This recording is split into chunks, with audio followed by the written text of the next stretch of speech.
Alrighty, we're having a little follow-up to the brisket or smoked brisket enchilada video.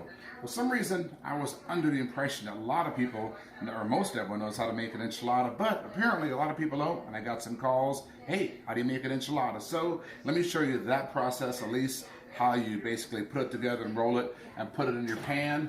Make another batch, a much bigger pan this time for some friends of Tina's at work, but you start with your partially fried enchiladas just so they're pliable. Set it down and take some of your fabulous enchilada sauce. Just spoon a little across like that. Perfect. Take some of your roasted tomatoes. Give you a little more fire roasted flavor. Get you a little corn in there. This is actually charred corn. I'm also adding a little bit of black bean.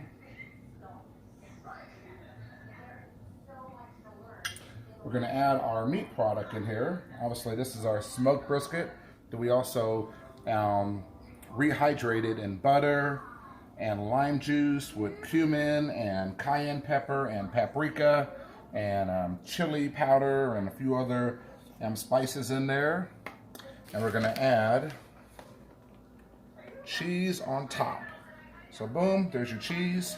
And you take this and pretty much however you feel like comfortable rolling it. I always tend to scooch it back. Get this towards the end, like such, and just roll it over and you're done. And you might lose a little bit, but you put it in your pan. So whether you want to roll them all the way and make rows like that, or rows whatever you feel fits, this one actually fits pretty evenly, starting that way, and you're done. You pretty much fill these all the way up, and then you pour your enchilada sauce over the top.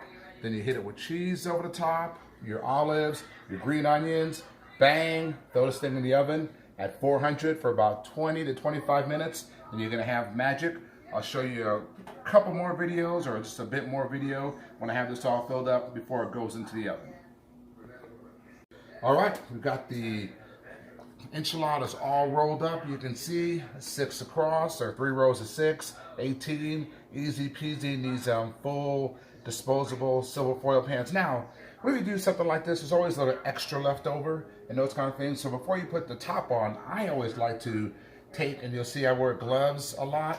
The reason I wear gloves is I'm a very handsy kind of person when I cook. And I don't know if you're like me, but even long before COVID, when I would watch these shows like Diners, Drive-Ins, and Dives, I would be just, I'm always a little like, oh my God, why is that guy cooking and doing all that stuff with just his bare hands? And there'd be like, food and spices and all that kind of stuff under their nails. So I'm definitely like one of these people who cooks primarily with gloves on. Every once in a while you're probably going to see me maybe without gloves, but for the most part it's probably going to be gloves on just because. So now again, the extra meat, onions, throw it on top. Don't waste that stuff. You got some extra beans because you put beans inside. Same thing, sprinkle that across the top. This is all going to be good. No need to waste this, throw it away. Throw it right on top.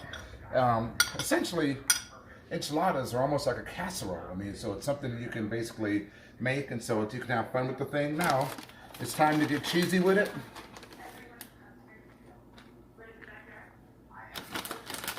Be generous with your cheese.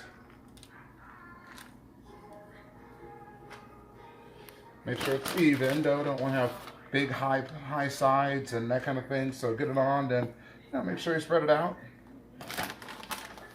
Have fun with the cheese and that thing.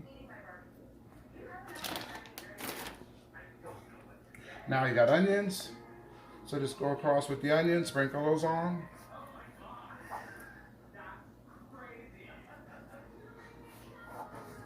And the onions have a nice little bite, and these are green onions. We actually have yellow onions that are cooked on the inside, but this is more of a decorator thing. When you come back with your olives, and come across with your olives. Again, this is a super simple, easy thing. Just make sure it's kind of balanced. You get some of these everywhere. And that is about it. And you make this as pretty as you like. Make sure it's, again, try to spread out all the good stuff all around. Fairly even for the most part. You want to get some olives on all the different pieces. And boom, that's the finished dish.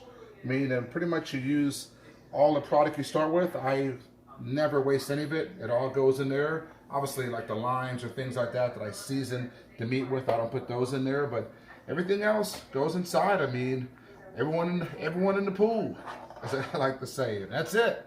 Done.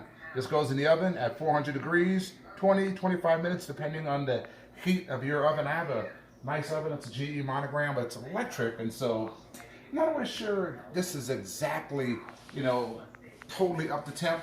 Let me get the hands washed real quick, or at least rinsed off. But again,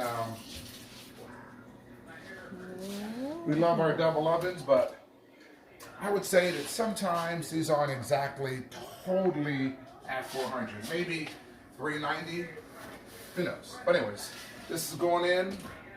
Set your timer. I also recommend, when it comes to timers, getting lots of these little kitchen timers. These things are the bomb.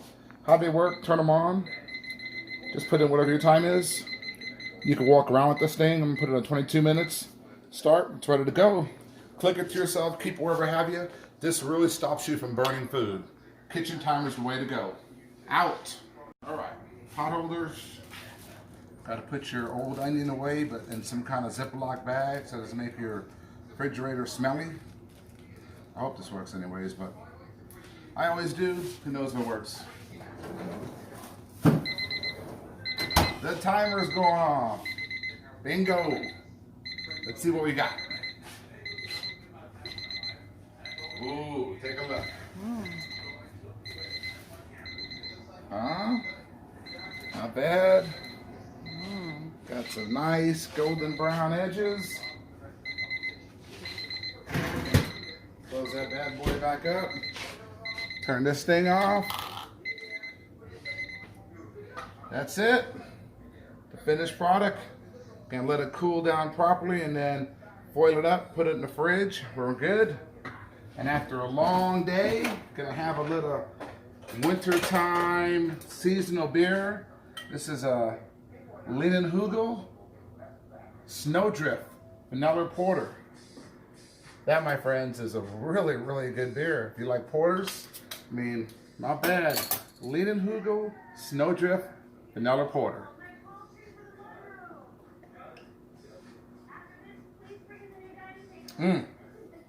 Even my chin liked it.